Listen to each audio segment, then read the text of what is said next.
Okay, Ralph, here's a great English saying that you should remember. What's good for the goose is good for the gander.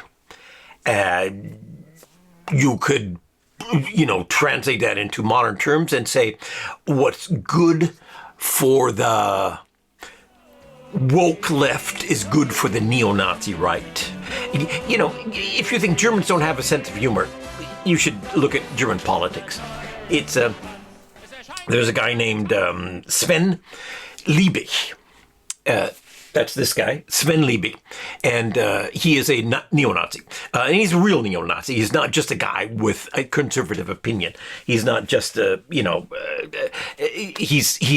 not a conservative. He's a real, actual neo-Nazi. He denies the Holocaust, or has been accused, I think, of denying the Holocaust. I'm not sure exactly. I don't want to say something illegal, but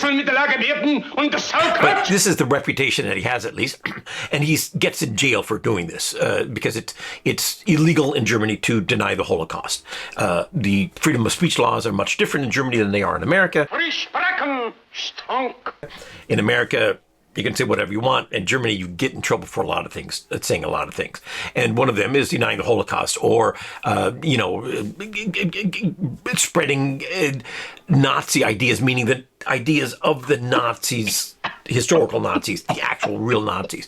And apparently, that's what this guy did. And he had to go to jail.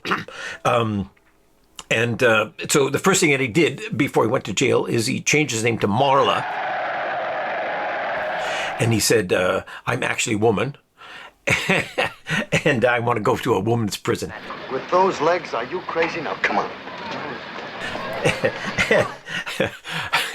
And I love that. I love the guts on this guy, the balls on this woman.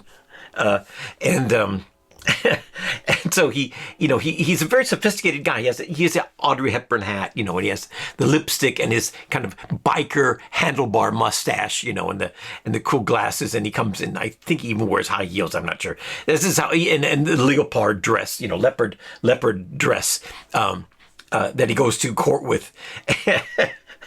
And he, for a woman, he looks very elegant and very elegant and stylish. What can I say? He's a stylish neo-Nazi woman.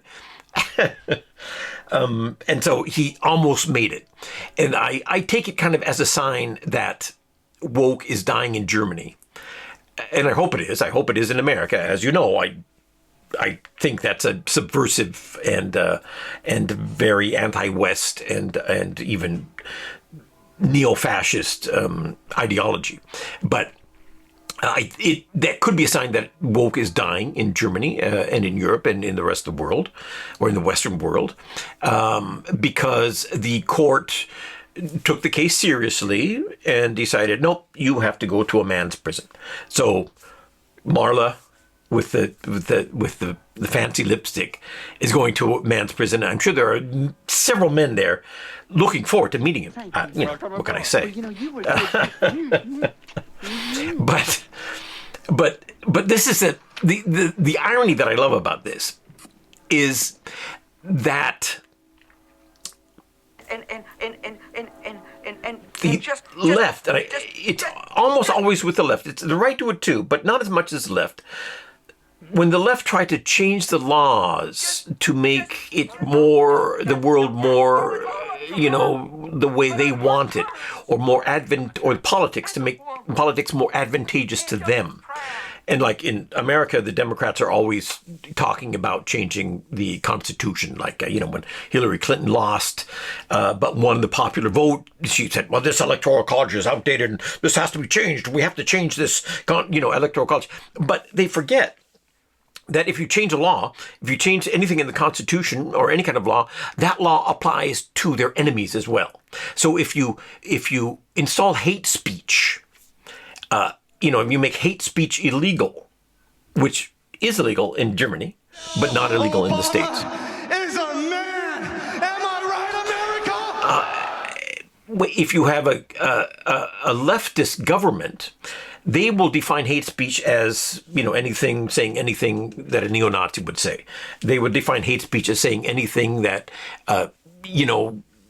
kind of criticizes their politics, criticizes migrant policy, or trans rights policy, or something like that. And so they will throw people in jail for putting comments online about migrant policy.